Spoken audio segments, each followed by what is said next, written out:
கர்த்தர் நல்லவரும், புகழப்படத்தக்கவருமாய் இருக்கிறார். இந்த மாதத்தை காண செய்த கர்த்தருக்கு நான் நன்றி செலுத்துகிறேன். இந்த மாதத்தின் தொடக்கத்தில் உங்களோடு கூட இடைவிட கர்த்தர் உதவி செய்ததற்காய் நன்றி செலுத்துகிறேன். ஏன் மாதத்தின் முதல் நாளிலே வாக்குத்தத்த ஆராதனை ஒன்று நாம் வைத்திருக்கிறோம் என்ற கேள்விக்கு, இன்று காலை நம்முடைய கேலண்டரில் உள்ள வசனத்தின் அடிப்படையில் தான் இது வைக்கப்பட்டிருக்கிறது. என்ன அந்த வசனம் சொல்லுகிறது என்றால், ஏசாயா 30ஆம் அதிகாரம் 21ஆம் வசனம். நீங்கள் வலதுபுறமாய் சாயும் பொழுதும், இடதுபுறமாய் சாயும் பொழுதும் வழி இதுவே, இதிலே நடவுங்கள் என்று உங்களுக்கு பின்னாலே சொல்லும் வார்த்தையை உங்கள் காதுகள் கேட்கும் என்று எழுதப்பட்டிருக்கிறது. நம்ம காதுல ஏதாவது ஆண்டவர் சொல்ற வார்த்தை கேட்குமா? ஏதாவது பேசுறாரா? இல்லல்ல. லிட்டரலா நாம பார்க்கும் பொழுது. ஆனா வேதம் சொல்லுகிறது உங்கள் காதுகள் கேட்கும் என்று.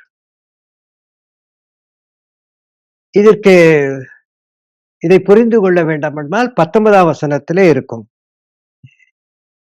நீங்கள் எருசலேமில் வாசமாயிருப்பீர்கள் என்றும், நீங்கள் இனி அழுது கொண்டிராமல் உன் கூப்பிடுதலின் சத்தத்திற்கு அவர் உருக்கமாய் இறங்கி அதை கேட்டவுடனே உனக்கு மறு உத்தரவு அருளுவார். நீ ஜெபித்தவுடன் உனக்கு மறு உத்தரவு வரும். 21ஆம் வசனத்துக்கும் 19ஆம் வசனத்துல நம்ம புரிந்து கொள்ள முடியாத ஒன்று என்னென்றால், எங்கிருந்து மறு உத்தரவு வரும்? அல்லது என் காதுகள் கேட்கும் என்று சொல்லுதே 2மே இல்ல. ஏன்னா நம்ம ஒரு காரியத்தை முடிவெடுக்க நிறைய யோசிக்கிறோம். இது சரியா, தப்பா என்று தெரியாது இருக்கிறது. இந்த ஸ்கூலா, இந்த காலேஜா, இந்த இடமா, இந்த கடையா, இந்த பிசினஸா, இந்த மகனா, இந்த மகளா, இந்த திருமணமா, இந்த இடமா, இந்த படிப்பா, இந்த யூனிவர்சிட்டியா, பிஹெச்டியா இல்லையா என்று எல்லாத்திலுமே ஒரு கன்ஃபியூஷனாய் நாம் உட்கார்ந்து இருக்கிறோம். அப்படியானால் நம்முடைய காதுகளில் ஏன் சத்தம் கேட்கவில்லை? நாம் ஜெபிக்கிறோம், மறு உத்தரவு வருகிறது, ஆனால் நம் காதுகளில் விழுவதில்லை. ஆகவே தடுமாறுகிறோம். ஆனால் ஆண்டவர் சொல்லுகிறார், நீ வலதுபுறம் இடதுபுறம் சாய்ந்தாலும் வழி சரி என்று காண்பிக்கக்கூடிய ஒரு சத்தம் உங்களுக்கு காதுகளில் கேட்கும் என்று எழுதப்பட்டிருக்கிறது. இது ஒரு ஆச்சரியமா இருக்கிறது அல்லவா? ஆனால் இந்த 19ஆம் ஏசாயா 30, 19, 21க்கும் நடுவில் இருக்கிற 20ஆம் வசனம் தான் இந்த கேள்விக்கு பதில் கொடுக்கிறது. அதாவது கர்த்தருடைய வார்த்தை ஒவ்வொரு மனிதனுக்கும் எப்படி வேண்டுமானால் வரும். அவருடைய செயல்பாடுகள் மத்தியிலே, வேலை ஸ்தலத்தின் மத்தியிலே, அல்லது இயற்கையின் மூலமாக, அல்லது மற்றவர்கள் மூலமாக, கல்லுகள் அப்பங்களாகும் என்று சொல்வது போல கல்லுகள் கூட நம்மோடு கூட பேசும். அல்லது நம்முடைய எக்ஸ்பீரியன்ஸ், நம்முடைய நாம் பார்க்கிற சம்பவங்கள் மூலமாய் கூட கர்த்தர் நம்மோடு கூட பேசுவார். மோசே போன்ற நம்முடைய முற்பிதாக்கள் கூட அவர் நேரடியாய் பேசின காலங்களும் இருந்தது. ஆக மொத்தம் அவர் பேசிக் கொண்டிருக்கிறார், பேசுகிறார். அதை உன் காதில் கேட்கும். அதனுடைய ஒரு சத்தம் மட்டும்தான் 20ஆம் வசனத்திலே சொல்லப்படுகிறது. என்ன சொல்லுகிறது என்றால், உன் போதகர்கள் இனி ஒருபோதும் அமர்ந்திருக்க மாட்டார்கள். உன் கண்கள் உன் போதகரை காணும் என்று எழுதப்பட்டிருக்கிறது. அப்படியானால் அவர் கொடுக்கிற மறு உத்தரவு உன் போதகர்கள் மூலமாய் உன் காதுகள் கேட்கும்படி செய்கிறார். ஆகவேதான் நாம் இந்த ஒவ்வொரு மாதமும் பிராமிஸ் அல்லது வாக்குத்தத்த ஆராதனையை நாம் நடத்துகிறது என்னென்றால், கர்த்தர் போதகர் மூலமாய் நமக்கு சொல்லுகிற வார்த்தை. எதன் மூலமாகவும் கர்த்தர் நம்மோடு பேசலாம். ஆனால் பேசுகிறதை யார் விசுவாசிக்கிறார்களோ அவர்களுக்கு அது நடைமுறைக்கு வருகிறது. இதுதான் சத்தியம். ஆகவே முதல் தேதியன்று ஜிஎல்பி ஊழியத்தின் சார்பாக நான் ஜிஎல்பி ஊழியத்துக்கு வருகிறவர்களுக்காக நான் ஒரு போதகனாய் நின்று உங்களோடு பேசுவது என்னுடைய வார்த்தைகள் அல்ல, அது தேவனுடைய வார்த்தை என்று ஏற்றுக்கொள்ளும் பொழுது அந்த சத்தம் உங்கள் காதிலே விழும். என்ன சத்தம் என்றால், எந்த வழி சரியான வழி, நீ எடுக்கிற முடிவு எது சரியானது, நீ நினைத்திருக்கிறவைகள் உனக்கு எப்படி மறு உத்தரவு வரும், நீ எதை செய்ய வேண்டும், எதை செய்யக்கூடாது என்று சொல்ல வேண்டுமானால், போதகர் மூலமாய் மறு உத்தரவு வருடுகிறது என்று இங்கு ஏசாயா தீர்க்கதரிசி திட்டமாய் அறிவிக்கிறார். போதகர் மட்டுமே என்று நான் சொல்லவில்லை. எதன் மூலமாகவும் மறு உத்தரவு வரணும். ஆனால் இந்த வாக்குத்தத்த ஆராதனை வைத்திருப்பதன் காரணம், கர்த்தருடைய ஆசீர்வாதம், கர்த்தருடைய வாக்குத்தத்தம், கர்த்தருடைய இந்த மாதத்தில் தேவன் உங்களை நடத்துகிற விதத்தை தடுமாறிக் கொண்டிருக்கிற நாம் இப்பொழுது சத்தியத்தை கேட்கப் போகிறோம். அந்த சத்தியத்தின் ஆழ்ந்த சத்தியத்திலே ஒரு தடுமாற்றங்கள் இருக்கிற மக்களுக்காக சொல்லப்படுகிற ஒரு சத்தம். அவருடைய வாழ்க்கையானது அலைமோதிக் கொண்டிருக்கிற ஒரு கூட்டத்தாருக்காக, ஜனத்துக்காக, பிள்ளைகளுக்காக சொல்லப்படுகிற ஒரு சம்பவம் அது. அந்த சம்பவத்தை ஏன் இந்த மாதத்தில் ஆண்டவர் நமக்கு கொடுக்கிறார் என்று அதை தெளிவாய் நாம் பார்க்கும் பொழுது புரிந்து கொள்ளலாம். ஆகவேதான் நான் சொல்லுகிற இந்த வார்த்தை போதகராய் நின்று சொல்லுகிறேன். சுந்தர் ஷா என்ற ஒரு மனிதனாய் நின்று சொன்னால் நடக்கவே நடக்காது. ஆனால் வேதம் சொல்லுகிற ஏசாயா 30:19 படியும் 21 படியும் 20ஆம் வசனத்தை நிறைவேற்றுவதற்காக கர்த்தருடைய மறு உத்தரவானது போதகர் மூலமாய் இதுதான் சரியான வழி என்று கற்றுக் கொடுக்கிறது என்று ஏசாயா தீர்க்கதரிசியின் மூலமாய் தேவன் என்று நமக்கு கற்றுக் கொடுக்கிறார். சரி, நாம் போதகர் மூலமாய் அல்லது இந்த செய்தியின் மூலமாய் கர்த்தர் உங்களோடு கூட என்ன பேசுகிறார் என்பதை நாம் ஆழ்ந்து கவனித்து உற்று கேளுங்கள். முடிவில் சொல்லுங்கள், இந்த சத்தத்திற்கு நான் செவி கொடுப்பேனானால் கர்த்தர் வழி இதுவே என்று எனக்கு இந்த மாதத்தில் காண்பிப்பார் என்று விசுவாசத்தோடு இதை கேட்கும்படி அன்பாய் அழைக்கிறேன். மார்க் 4:38 சொல்லுகிறது, ஆங்கிலத்திலே Jesus was asleep on a pillow. தமிழிலே கப்பலின் பின்னணியில் அவர் தலையணை வைத்து நித்திரையாய் இருந்தார். அவர் ஒரு படகிலே நித்திரையாய் இருந்தார். நித்திரையாய் இருந்தால் என்றாலே பலருக்கு கொஞ்சம் கோபம் வரும். நம்ம கணவன்மார்கள்லாம் என்ன செய்வாங்க தெரியுங்களா? பார், இத்தனை பிரச்சனை இருக்கு, எவ்வளவு பாடு இருக்கு, இவ மட்டும் நல்லா தூங்குறாளே, இவ மட்டும் நல்லா சிரிச்சிட்டு இருக்கிறாளே, இவ மட்டும் நல்லா அன்னைக்கு தான் நல்லா சாப்பிடுறாளே, கவலைன்றதே இவளுக்கு இல்லைன்னு சொல்லுவாங்க.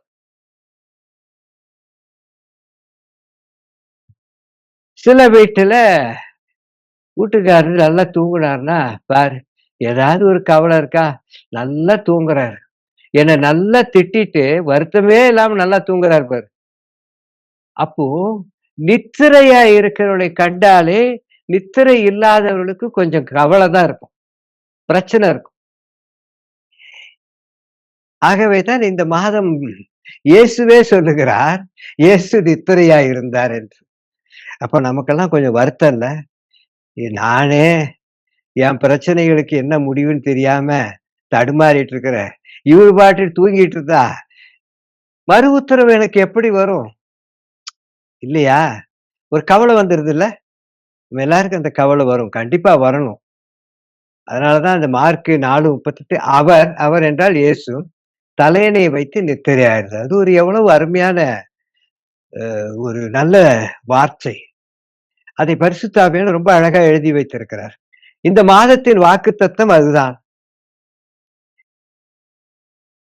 இந்த வாக்குத்தத்தம் நமக்கு கொஞ்சம் பிடிக்காத வாக்குத்தத்தம் இல்ல? நானே அவர் எப்படா என் ஜெபத்தை கேட்பாரு, உட்கார்ந்து இவர் பாடு தூங்கிட்டு இருக்கிறாரு. ஆனால் அதனுடைய ஆழ்ந்த சத்தியத்தை நாம் புரிந்து கொள்வோம்னா ஆச்சரியமா இருக்கும்.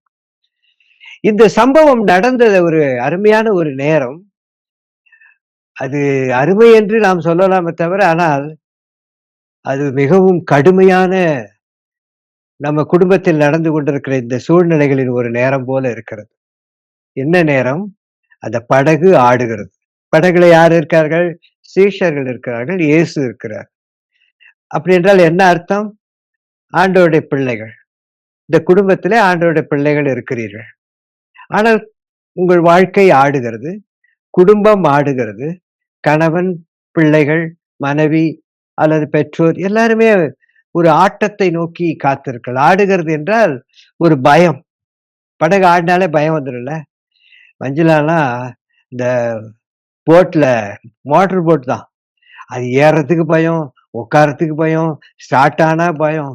ஒரு முறை ஏற்காடுல அந்த போட்ல ஏத்தி மஞ்சுளாவ விட்டா, அங்க அந்த போட்ட நடத்துறவங்க என்ன பண்ணாங்கன்னா, அவங்க கொஞ்சம் ஒரு என்டர்டெயின்மென்ட் பண்ணுவதற்காக என்ன பண்ணா, போட்ட ஆட்ட வைப்பாங்க. இந்த பக்கமும், இந்த பக்கம் போர்டு ஆடும். அவ்வளோதான். மஞ்சுளா பாதி பரலோகம் போயிட்டாப்புல. இது எதற்காக சொல்லுகிறேன்னா, நம்முடைய படகு ஆடினாலே நமக்கு துக்கமும், வேதனையும் வரும். இல்ல? படகு ஆடக்கூடாது இல்லையா? படகு நேரா போனா எல்லாருக்கும் சந்தோஷம் தான்.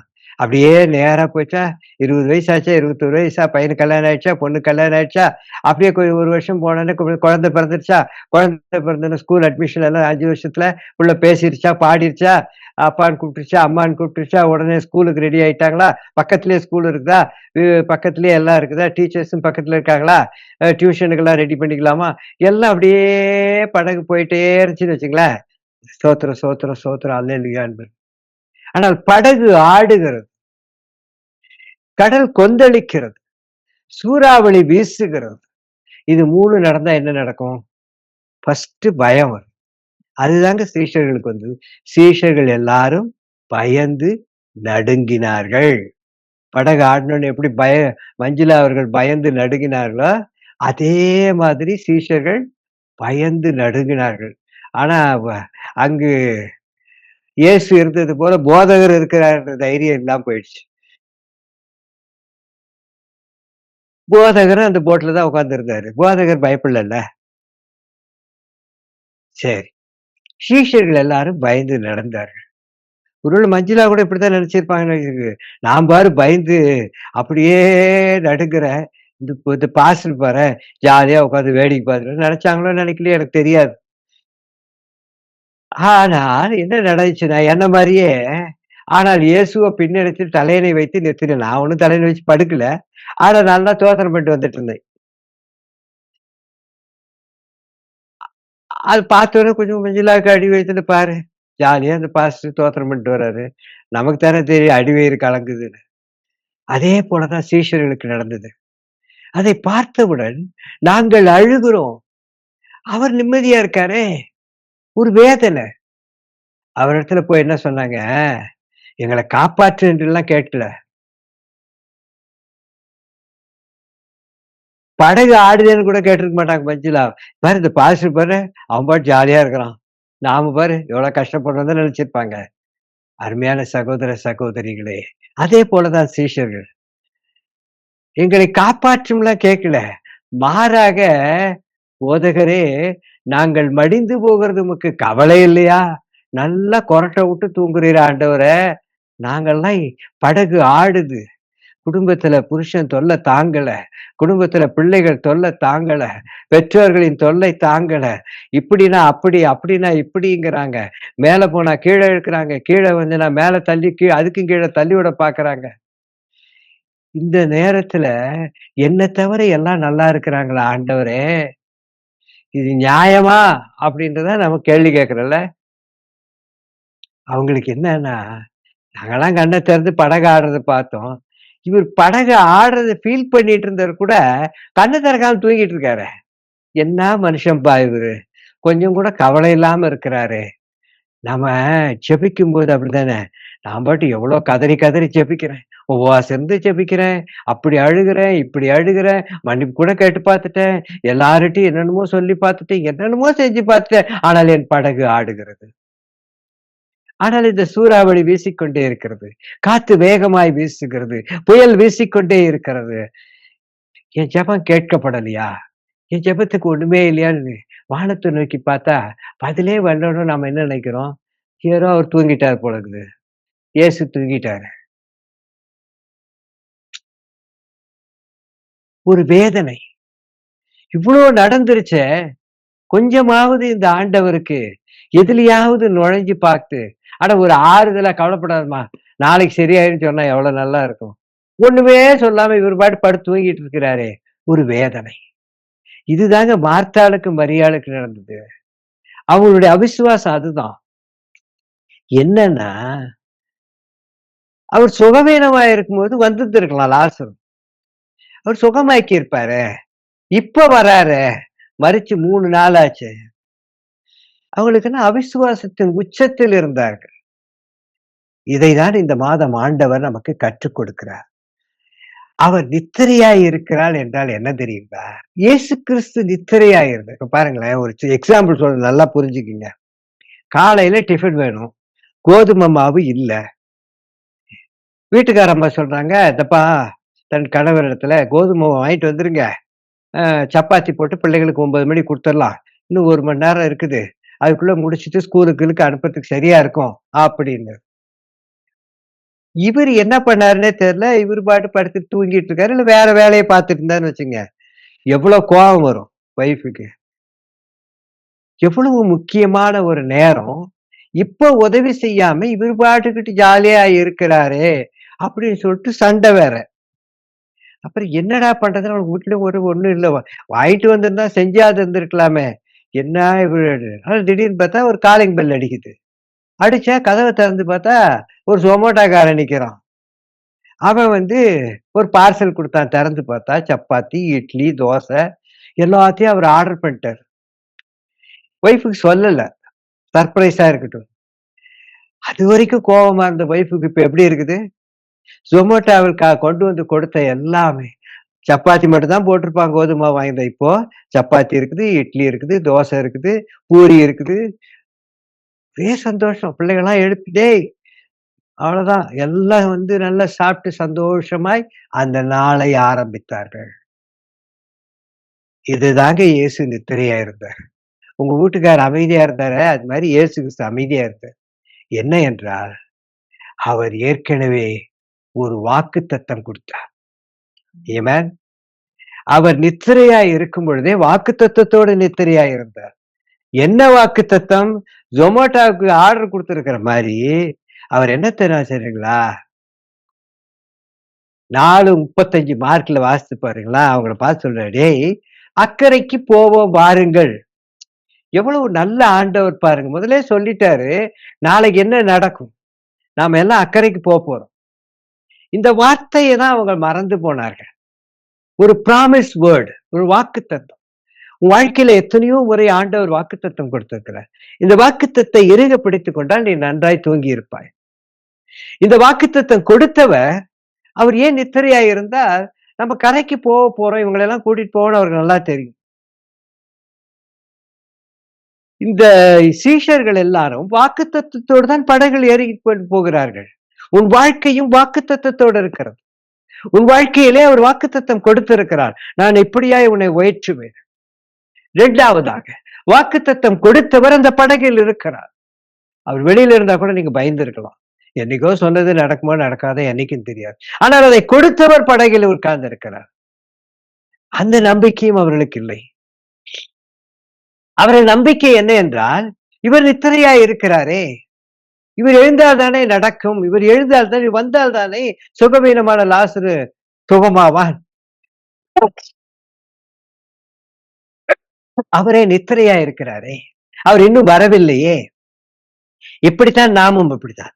இன்னும் டெவலப்மெண்ட்ஸ் ஆகவில்லையே, இன்னும் இன்டர்வியூ வரவில்லையே, வந்த இன்டர்வியூ தோல்வி அடைந்துவிட்டதே, இன்னும் எனக்கு நல்லது தெரியவில்லையே, இன்னும் சூரியன் வரவில்லையே, இன்னும் இருளுக்குள் தானே இருக்கிறேன். இயேசு வந்திருந்தால் நலமாய் இருக்குமே. ஆனால் அந்த படகிலே இயேசு இருக்கிறார். அவருக்கு வாக்குத்தத்தம் கொடுத்து அழைத்து கொண்டு போகிற இயேசு அந்த படவிலே உட்கார்ந்து இருக்கிறார், அல்ல படுத்து இருக்கிறார், உறங்கிக் கொண்டிருக்கிறார். What ever it may be. ஆனால் இயேசு இருக்கிறார் என்ற நம்பிக்கை முதலாவது அவர்களுக்கு இல்லை. அதற்கு மேலாக அவர் கொடுத்த வாக்குத்தத்தத்தின் மேலும் நம்பிக்கை இல்லை.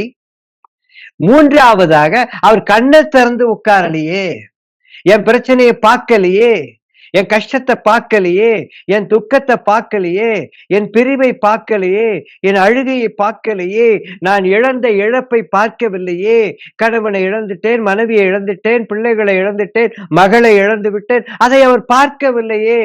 அவர் பார்த்திருந்தால் ஒருவேளை அதை இழக்காமல் தடுத்திருப்பாரோ, இந்த படகு ஆடாமல் இருந்திருக்குமோ. இதுதான் அவருடைய எண்ணங்கள். அப்படியானால் அவர்கள் என்ன நினைக்கிறார்கள்? வாக்குத்தத்தத்தை மறந்து போனார்கள். இயேசு இருக்கிறதை கூட எப்படி எதிர்பார்க்கிறார் என்றால், இயேசு கண் விழித்துக் கொண்டு இருக்க வேண்டும் என்று. ஆனால் அவர் வாக்குத்தத்தம் கொடுத்ததினாலே நித்திரையாய் இருக்கிறார் என்பது விசுவாசம் இல்லை. நீங்கள் ஆதாமை குறித்து பாருங்கள். ஆதாமுக்கு அயர்ந்த நித்திரை வரப்பண்ணினார். எதற்கு வரப்பண்ணினார்? சும்மா தூக்காமையா இருக்கிறான், ஸ்லீப்பிங் டேப்லெட் கொடுக்கலாம்னா கொடுத்தார்? இல்ல. ஆதாமுக்கு அயர்ந்த நித்திரையை கொடுத்த பின்பு அவனுடைய விலா எலும்பிலே ஒன்றை எடுத்து ஒரு அழகான மனைவியை அவனுக்கு கொடுத்தார். ஒரு அழகான வாக்குத்தத்தத்தை, ஒரு அழகான ஆசீர்வாதத்தை, இந்த மாதம் ஒரு அழகான ஆசீர்வாதத்தை கொடுத்ததற்காக அவர் நித்திரையை வரம் பண்ணினவர். நித்திரையே ஆசீர்வாதத்திற்கு ஆரம்பம். அவன் விலா எலும்புகளில் என்று எழுதப்பட்டிருக்கிறது. இதை குறித்து சொல்லப்போன நேரம் அதிகமாயிடும். ஆனால் சின்னதாய் கற்றுக் கொடுக்கிறேன். ஆதாமுக்கு A group blood, B group blood 1990 வரைக்கும் பிளட் குரூப் யாருக்கும் தெரியாது. ஆகவே ஏதோ இது ஒரு பொய்யான ஏன் இவர் கிட்னியில இருந்து ஏவாளை உண்டாக்கூடாதா, ஏன் வேற ஒரு உறுப்புல இருந்து உண்டாக்கூடாதா, லிவர்ல இருந்து உண்டாக்கூடாதா, அல்லது நுரையீரல்ல இருந்து அல்லது ஹார்ட்ல இருந்து இன்னொரு ஹார்ட்டை உண்டாக்கி அது மூலமா ஏவாளை கொடுத்துறாரா, இதெல்லாம் செய்யாம எதுக்குடா எலும்புல கொடுத்தாரு என்று யோசிக்கலாம். இது ரொம்ப நாளா யோசித்துக் கொண்டிருந்த பல ஆராய்ச்சிகள் செய்து கொண்டே இருந்தார்கள். ஆனால் யாராலும் எதுவும் கண்டுபிடிக்க முடியவில்லை. ஆனால் 1990 தான் கண்டுபிடித்தார்கள் ரத்தத்திலே குரூப் இருக்கிறது என்று. எல்லாருக்கும் ஒரே மாதிரி ரத்தம் ஓடுது, ஆனா அது வித்தியாசமா இருக்கிறது. அது ஒரு எக்ஸாம்பிளுக்கு சொல்ல வேண்டால், ஆதாம் ஏ, பி ஏவாள் என்று வைத்துக் கொண்டார்கள். இந்த ரத்தத்திலே பிளாஸ்மா ரத்தம், அந்த red corpuscles, plasma red corpuscles இருக்கும். இந்த ஏ என்ற ஆதாமினுடைய அந்த இது நேராக அந்த ரெட் கார்பஸத்துல இறங்குமானால், அந்த ரெட் கார்பஸத்தில் நிறைய இருக்குமானால் அது ஏ குரூப். ஏவாளுடையது ரெட் கார்பஸ் வந்தால் அது பி குரூப். ஆனால் ஆதாமுடையது ஏவாளது ஒன்று என்றால் அது ஏபி குரூப். இதற்கு இந்த 3 மேல 4வது பெரிய குரூப் ஓ குரூப். இது என்ன என்றால், இந்த ஆதாமும் ஏவாள், அது ஒரு எக்ஸாம்பிளுக்காக சொல்லுகிறேன். ஏபி இந்த 2 குரூப்பும் ரெட் கார்பஸஸ்ல அதிகமா இல்லாம பிளாஸ்மாவில தங்குமானால் அது ஓ குரூப் என்று பிரித்திருக்கிறார். இது 4 குரூப். அதுக்கப்புறம் ஏ பாசிட்டிவ், ஏ நெகட்டிவ். அதாவது ஏ ரெட் கார்பஸ் இல்லாம பிளாஸ்மால போனா அது பாசிட்டிவ், ரெட் கார்பஸ் இருந்தா அது பாசிட்டிவ், பிளாஸ்மால போனா நெகட்டிவ். அதே மாதிரி ஒவ்வொரு குரூப்புக்கும் 4 நாள் 8 குரூப் ஆயிடுச்சு. இப்ப இன்னும் கண்டுபிடித்து இருக்கார்கள் A1 பாசிட்டிவ் என்றது. இப்ப நம்ம மஞ்சள் அவங்களும் பாத்தீங்கன்னா A1 பாசிட்டிவ் என்று சொல்லுவார்கள். அதனால அது இன்னும் கண்டுபிடித்துக் கொண்டே இருக்கலாம். வாட் எவர் இட் மேபி, அது நம்முடைய அறிவுக்கு எட்டாதவைகள். ஆனால் இதில் கற்றுக்கொண்டது என்றிருந்தால், உங்கள் எல்லாருக்கும் தெரியும், எல்லா குரூப்பும் ரத்தமும் எல்லா குரூப்புக்கும் சேர்க்க முடியாது.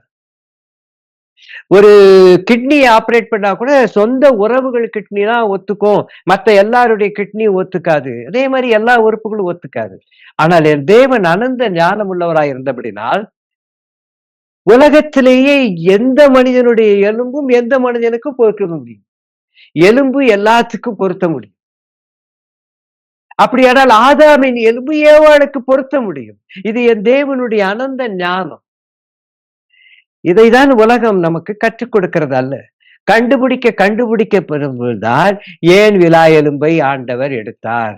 இந்த உலகத்துல அதிக ஞானத்தோடு ஒரு மனிதன் கண்டுபிடிக்கத்தான் வேதத்தின் ரகசியங்கள் வெளிவர ஆரம்பிக்கிறது. அது வரைக்கும் வேதம் பொய் என்று சொல்லிக் கொண்டிருப்பார்கள். உடனே ஆண்டவர் என்ன பண்ணுவாரு, ஒருத்தனை எதையாவது கண்டுபிடிறான்னு சொல்லிடுவார். அவன் கண்டுபிடிச்ச உடனே அடுத்தவனுக்கு புத்தி வரும். ஓ, அதனாலதான் பைபிள்ல ஆண்டவர் இதை செய்தாரா, இதைதான் இயேசு கிறிஸ்து, இதைதான் என் ஆண்டவர் இந்த உலகத்தை தன்னை நம்புவதற்கு பல அதிசயங்களை கண்டுபிடிக்க வைத்திருக்கிறார், பல ஆச்சரியங்களை கண்டுபிடித்து வைத்திருக்கிறார். எல்லாமே கண்டுபிடிக்க வேதம் உண்மை என்று விளங்குகிறது. சரி, போகட்டும், அது நம்முடைய செய்தி. அருமையான சகோதரனை, சகோதரி, ஆண்டவர் கொடுக்கிற நித்திரையிலே வாக்குத்தத்தம் இருக்கும். என்ன வாக்குத்தத்தம்? அவன் தனிமையாய் இருப்பது நல்லதல்ல, அவனுக்கு ஒரு துணையை கொடுக்க வேண்டும் சொல்லி அவனை நித்திரைக்கு கொண்டு வந்த தேவன். புதிய ஏவாள் தோன்றுகிறார். உனக்கு ஒரு புதிய ஆசீர்வாதம் இந்த நவம்பர் மாதத்திலே கொடுப்பதற்காக தேவன் ஒரு வாக்குத்தத்தத்தை கொடுத்துதான் நித்திரையாய் இருக்கிறார்.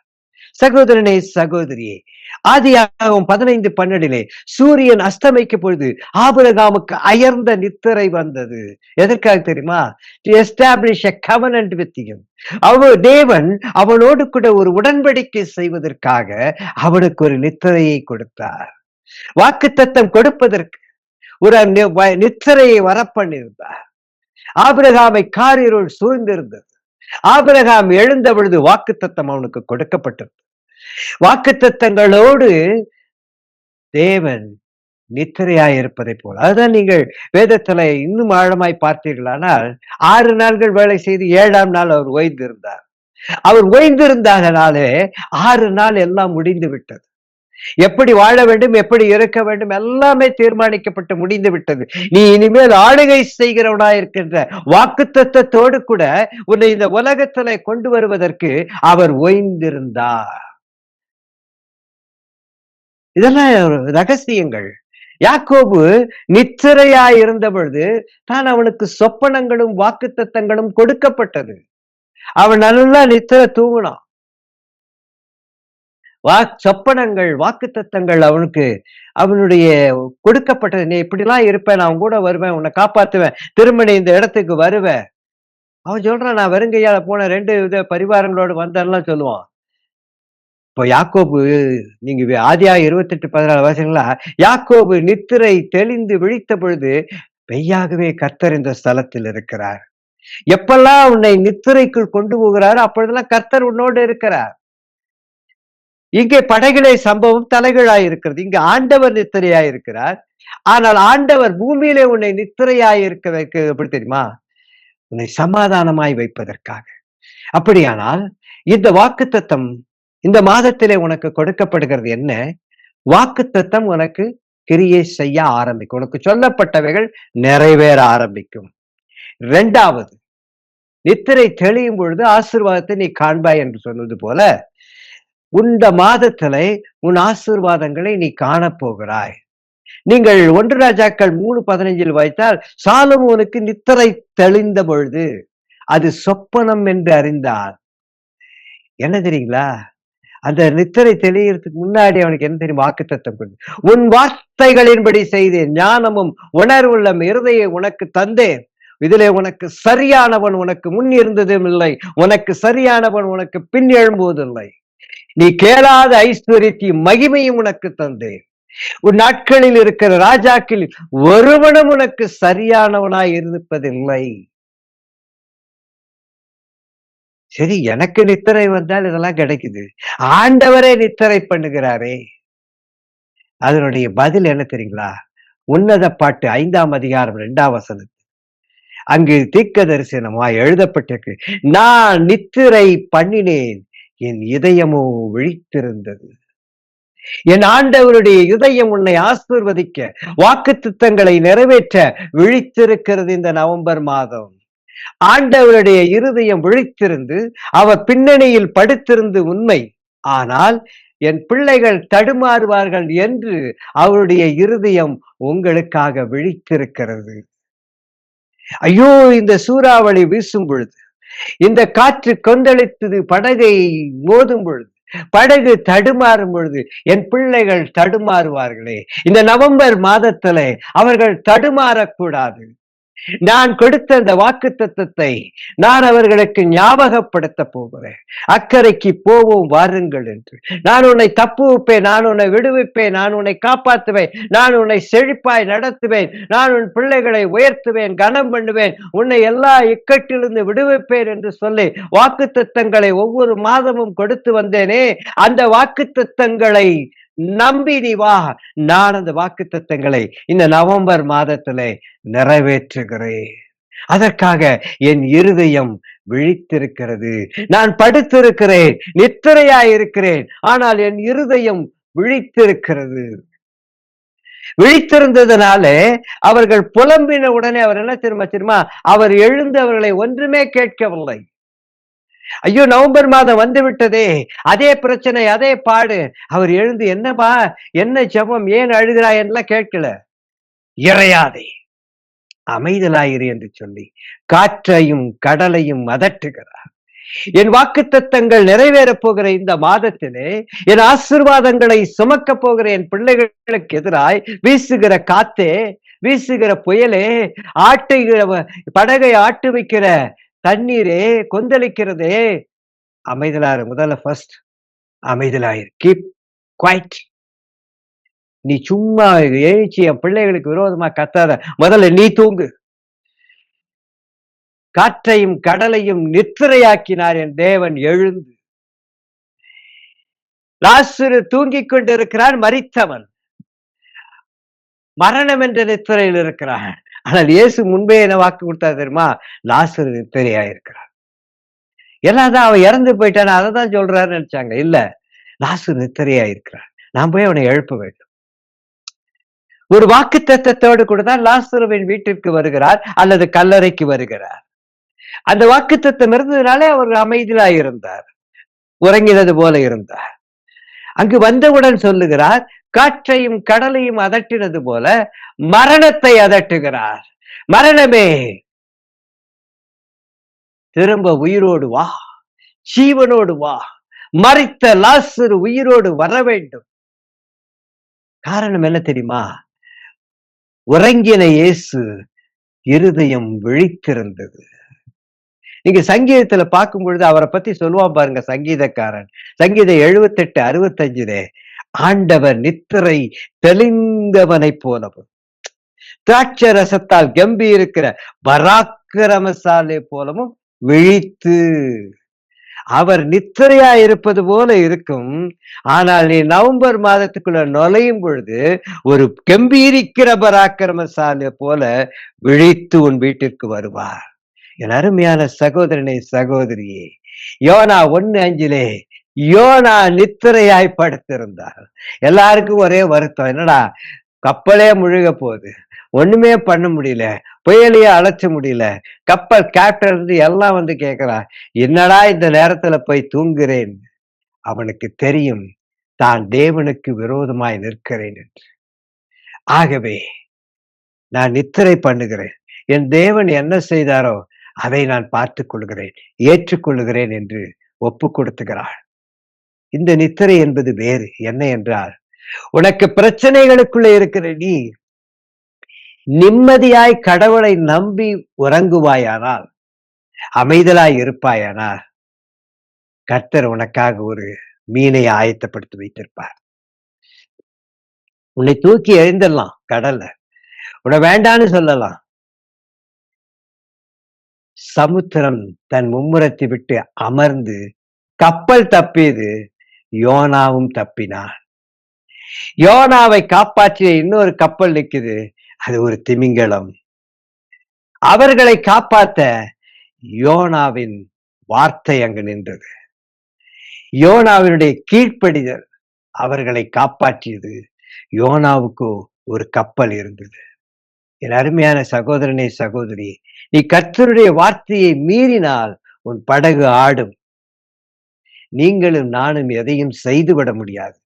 கர்த்தருடைய வார்த்தைக்கு நாம் விசுவாசிக்கும் பொழுது, நம்பும் பொழுது, உனக்கு சொல்லப்பட்ட வாக்கு தத்துவம், உனக்கு கொடுக்கப்படுகிற புதிய ஏவாள், உனக்கு கொடுக்கப்படுகிற புதிய கிருபை, புதிய ஆசீர்வாதங்கள், உனக்கு எதிராயிருக்கிற போராட்டங்களுக்கு ஒரு முடிவு உண்டாகும். இறையாதே என்று அவர் சொல்வார். இந்த மாதம் அவர் எழுந்து உங்கள் காற்றையும் கடலையும் இறையாதே என்று அமைதலாயிரு என்று அதட்டப் போகிற ஒரு மாதம். இந்த நவம்பர் மாதம் உங்கள் பிரச்சனைகளுக்கும் கண்ணீருக்கும் வேதனைகளுக்கும் ஒரு முடிவு வருகிற மாதம். உங்கள் விசுவாசத்தை எழும்ப பண்ணுகிற ஒரு மாதம். நீ விசுவாசித்தால் தேவனுடைய மகிமையை காண்பாய் என்று சொல்கிற ஒரு மாதம். அக்கறைக்கு போவோம் என்று ஒரு வாக்கு தத்தத்தோடு இந்த மாதத்தில் உங்களை அழைத்து கொண்டு போகிறார். நான் இந்த மாதத்திலே உன்னை காப்பாற்றுவேன், நான் இந்த மாதத்திலே உன்னை விடுவிப்பேன். அவர் சொன்னதை நீங்கள் இந்த மாதம் முழுவதும் நினைவு கூறுங்கள். வாக்குத்தத்தத்தோடு அவர் வந்திருக்கிறார். இந்த உலகத்தில் என்னை அழைத்து கொண்டு போகிறார். சூறாவளி வந்தாலும் சரி, படகு ஆடினாலும் சரி, பயம் வந்தாலும் சரி, வாக்குத்தத்தத்தை நான் இறுக பிடித்துக் கொள்வேன். நான் பயப்பட மாட்டேன் என்று சொல்லுவேன். ஆண்டவர் எழுந்து, அவர் உறங்கிக் கொண்டிருக்கிறார் அல்ல, அவருடைய ஆத்துமா, அவருடைய இருதயம் விழித்துக் கொண்டிருக்கிறது. ஏனென்றால் உனக்கு கொடுத்ததை நிறைவேற்ற வேண்டும். உனக்கு சொன்னதை அவர் உனக்கு தர வேண்டும். உங்களுக்கு எதிரே நின்றவர்களை பார்த்து இறையாதே என்று சொல்லுகிற ஒரு மாதம் இதுதான். இந்த மாதம் வித்தியாசமா இருக்கும். என்னென்னலாம் பிரச்சனையோ ஒரு லெட்டர்ல எழுதி வச்சுக்கோங்க, ஒரு பேப்பர்ல எழுதி வச்சுக்க. அதெல்லாம் இறையாதே இறையாதே இறையாதே என்று இயேசு சொல்லுகிறதை உங்கள் காதுகள் கேட்கும். எப்படி? இந்த மாதத்தின் வாக்குத்தத்தம், இயேசு நித்திரை பண்ணினாலும் அவருடைய இருதயம் விழித்திருக்கிறது. வாக்குத்தத்தத்தோடு அவர் எழுந்து சொல்ல போகிறார். இந்த 1ஆம் தேதி காலையில் அவர் எழுந்து சொல்லுகிறார், இறையாதே என்ற ஒரு மாற்றம் உங்களுடைய வீட்டிலே, உங்களுடைய அறையிலே, உங்களுடைய உள்ளத்திலே விழித்தவராய் நித்திரை பண்ணி கொண்டிருக்கிறார். அவர் வெறும் நித்திரை அல்ல, விழித்தவராய். உன்னத பாட்டிலே சொன்னபடி அவர் விழித்தவராய் நித்திரைப்பார். எல்லா காலங்களிலும் இந்த மாதத்துல எல்லா 30 நாளும் அவர் விழித்தவராயிருந்து உன்னை காப்பாற்ற போகிறதை நீங்கள் காணப்போகிறீர்கள். நான் நித்திரை பண்ணி கொண்டிருக்கிறேன் என்று நீ கலங்கி கொண்டிருக்கிறாய். ஆனாலும் கலங்காதே, என் இதயம் விழித்திருக்கிறது, உன்னை தப்புவிப்பேன். இந்த மாதம் இறையாதே என்ற சத்தம் உன் பிரச்சனைகளுக்கு மத்தியிலே வரும், உன் பாடுகளுக்கு மத்தியிலே வரும், உன்னுடைய எல்லா வேதனைகளுக்கு மத்தியிலே வரும், உன் கண்ணீருக்கு மத்தியிலே வரும், உன் கணவனுக்கு மனைவிக்கு இருக்கிற பிரச்சனைகளுக்கு மத்தியிலே ஒரு வார்த்தை வரப்போகிறது. இந்த மாதம் உனக்கும் உன் பிள்ளைகளுக்கு நடுவிலே ஒரு வார்த்தை வரப்போகிறது. உனக்கும் உன் பிரச்சனைகளுக்கு நத்திலே ஒரு வார்த்தை வரப்போகிறது. படகு ஆடிக்கொண்டிருக்கிற போல ஆடிக்கொண்டிருக்கிற குடும்பத்திலே ஒரு வார்த்தை வர போகிறது. தாயும் பிள்ளைகளுக்கும் பிரச்சனைகளுக்கு நடுவிலே ஒரு வார்த்தை வரப்போகிறது. இழப்பின் மத்தியிலே அழுது கொண்டிருக்கிறவர்களுக்கு மத்தியிலே ஒரு வார்த்தை வரப்போகிறது. எல்லாவற்றையும் இழந்து விட்டோம் என்று கலங்கி இருக்கிற மத்தியிலே இந்த மாதம் ஒரு வார்த்தை வரப்போகிறது. வாக்குத்தத்தங்களோடு அது வரப்போகிறது. உங்களுக்கு செய்ய வேண்டிய ஆசீர்வாதங்களோடு ஒரு வார்த்தை வரப்போகிறது. அந்த வார்த்தை வரும், இந்த வார்த்தை வரும். போதகர் சொன்னதல்ல, போதகர் மூலமாய் கர்த்தர் உங்கள் காதுகளில் விழும்படிக்கு, உங்களுடைய செவியில் விழும்படிக்கு சொல்லுகிற ஆசீர்வாதமான வார்த்தை, ஒரு வார்த்தை வரப்போகிறது. இறையாதே, அமைதலாயிரு என்ற ஒரு வார்த்தை இந்த மாதம் உங்கள் குடும்பத்தின் மத்தியிலே, உங்களுடைய வாழ்க்கையின் மத்தியிலே வரப்போகிறது. அந்த வார்த்தை வரும்பொழுது, அந்த வார்த்தை வரும்பொழுது யாரெல்லாம் இந்த ஏசாயா சொன்னது போல விசுவாசித்தவர்களாய் இந்த முதல் நாளிலே கர்த்தருடைய வார்த்தை வரப்போகிறது, நான் ஜெயம் பெறப் போகிறேன், கர்த்தருடைய வார்த்தை வரப்போகிறது, எனக்கு வேலை கிடைத்துவிடும், கர்த்தருடைய வார்த்தை வரப்போகிறது, என் பிரச்சனைகள் தீர்ந்துவிடும், கர்த்தருடைய வார்த்தை வரப்போகிறது, திருமணம் நடக்கும், கர்த்தருடைய வார்த்தை வரப்போகிறது, எனக்கு குழந்தை பிறக்கும், கர்த்தருடைய வார்த்தை வரப்போகிறது, என் குடும்பத்தின் சமாதானம் வரும், கர்த்தருடைய வரப்போகிறது, எனக்கு எதிராக வீசின புயல்கள் எல்லாம் அமைதலாக போகிறது என்று நீ விசுவாசிப்பாயானால் உன் பாடுகளுக்கு மத்தியிலே கர்த்தருடைய வார்த்தை வரும். இந்த காலை வேளையிலே கர்த்தருடைய வார்த்தை வந்து நிற்கிறது வாக்குத்தத்தங்களோடு கூட. என்ன அந்த வார்த்தை? இறையாதே, அமைதலாயிரு. இந்த வார்த்தை உனக்குள்ளே உன் காதுகளில் விழும்படிக்கு போதகர் மூலமாய் தேவன் இந்த வாக்கு தத்துவத்தை, இந்த ஆசீர்வாதத்தை, இந்த சத்தத்தை உங்கள் காதிலே தொனிக்க பண்ணுகிறார். அதுவானது இந்த மாதம் முழுவதும் உன் வாழ்க்கையிலே ஒரு அற்புதத்தை காண்பிக்க கூடியதாயிருக்கும். நீ சாட்சியுள்ள மகனாய் மகளாய் மாறுவாயாக. கர்த்தர் உங்களை ஆசீர்வதிப்பாராக. ஆமேன், ஆமேன்.